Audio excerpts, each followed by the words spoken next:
Nicolas, on va parler de la face riante de l'économie avec vous, puisque nos grandes entreprises vont bien, je vous laisse le dire. Elles vont même très bien. Elles ont engrangé des bénéfices records depuis le début de l'année. Plus de 42 milliards d'euros, oui, on est à des niveaux records. Une seule a perdu de l'argent, c'est Bouygues, et encore c'est une perte vraiment minime.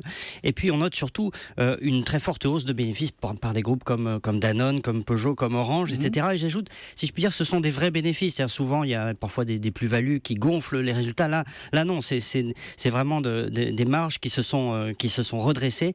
Et je sais d'ailleurs que ce redressement des marges, ça vous dit quelque chose, toi? Mais on peut peut-être mettre ça au crédit du CICE, non? Eh bien, exactement. Elles peuvent dire merci au CICE, merci à Hollande et à Macron, au président Hollande, parce que d'une certaine façon, tout le monde, les chefs d'entreprise le critiquaient, c'était trop complexe, ça ne marcherait pas, et finalement avant la fin de son quinquennat, ils en tirent quand même quelques bénéfices. Ça, objectivement, ça marche. Voilà, alors le redressement des marges, c'est vraiment quelque chose de capital, parce que derrière, eh bien, on va pouvoir investir, on va pouvoir embaucher. Je rappelle, le CAC 40, c'est 1,5 million d'emplois directs en France, plus des milliers de sous-traitants évidemment qui dépendent de la bonne ou moins bonne santé de ces grands groupes. Bon, mais la question qui fâche un peu, est-ce que ces grandes entreprises du CAC 40 sont-elles encore vraiment françaises, Nicolas? Alors ça, c'est un problème. De moins en moins.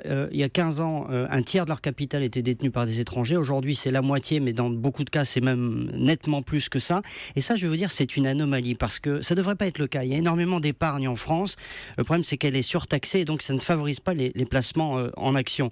L'épargne des Français finance beaucoup l'État et finance peu les entreprises. Et il y a là, puisqu'on est en campagne présidentielle déjà, il y a là un enjeu de souveraineté, j'allais dire. On fait rarement le lien, mais pour que ces grandes entreprises restent françaises, ce que l'on souhaite, il faut que la fiscalité de l'épargne soit moins pénalisante. Encore une fois, c'est vraiment une question de souveraineté. Et ça sera là encore une des questions de la campagne présidentielle qui va aussi beaucoup tourner sur l'économie, ne l'oublions pas.